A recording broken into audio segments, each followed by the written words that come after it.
మనము ప్రధానమంత్రి ఆధ్వర్యంలో ఈ రోజు మనం మండల అధికారి మన ఎంపీడీఓ సార్ ఆధ్వర్యంలో సిడిపిఓ సార్ ఆధ్వర్యంలో నారీ శక్తి వందన సమ్మేళనానికి ఇచ్చేసిన మీ అందరికీ నమస్తే. ఇది ఒక గొప్ప అవకాశం. మహిళలకు ప్రతి రంగంలో 30% నుంచి 50%కి చేరుకోబోతున్నాం. ఇది ఒక సంతోషకరమైన విషయం. ఈ నారీ శక్తికి మనకు ఒక 4 థీమ్స్ గా మనకు చెప్పడం జరిగింది. దేశవ్యాప్తంగా మహిళలు ఉద్దేశించి మాట్లాడాలి, ప్రతి రంగంలో ముందు ఉండాలి, వివిధ రంగాలతో ప్రతి మహిళలు సంభాషించాలి, చర్చించుకోవాలి.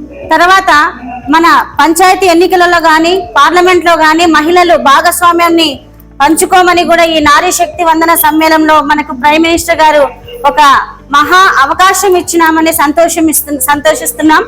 అలాగే మనము ఈ పోషణ అభియాన్ లో ఈ నారీ శక్తి వందన అనేది కూడా ఒక ఉద్యమంగానే మనం తీసుకోబోతున్నాం, మహిళా శిశు సంక్షేమ శాఖ.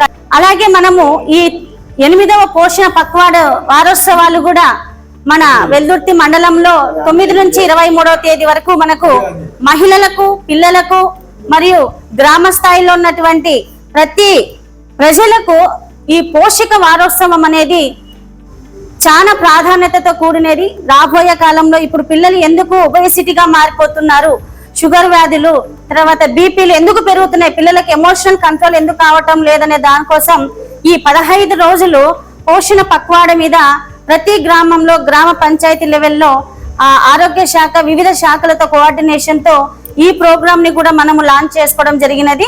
ఈ నారీ శక్తి వందన సమ్మేళనంలో ఇదొక భాగంగా కూడా మనం భావించవచ్చు. దానికోసము ప్రతి థీమ్ మనకు ఒక 5 థీమ్లుగా మనం ప్రతి గ్రామంలో తల్లులకు, పిల్లలకు అంగన్వాడీ పూర్వ ప్రాథమిక విద్య యొక్క ప్రాధాన్యతలను కూడా నిర్వహించుకోవడానికి మన పోషణ అభియాన్ మన ప్రైమ్ మినిస్టర్ గారు 8వ పోషణ పక్వాడ మరియు అలాగే నారీ శక్తి వందన సమ్మేళనానికి నిర్వహించాలని, వివిధ యాక్టివిటీస్ చేయాలని, ప్రజలకు అవగాహన ఇవ్వాలని మనం ఈ రోజు సిడిపిఓ గారి ఆధ్వర్యంలో మరి ఎంపీడీఓ సార్ ఆధ్వర్యంలో అంగన్వాడీ కార్యకర్తలు, గ్రామ ప్రజలు అందరం ఈ రోజు ఇక్కడ విచ్చేసి ముందంజు వేద్దామని ఈ అవకాశం ఇచ్చిన ఎంపీడీఓ సార్ గారికి నా ధన్యవాదాలు. జై జై జై.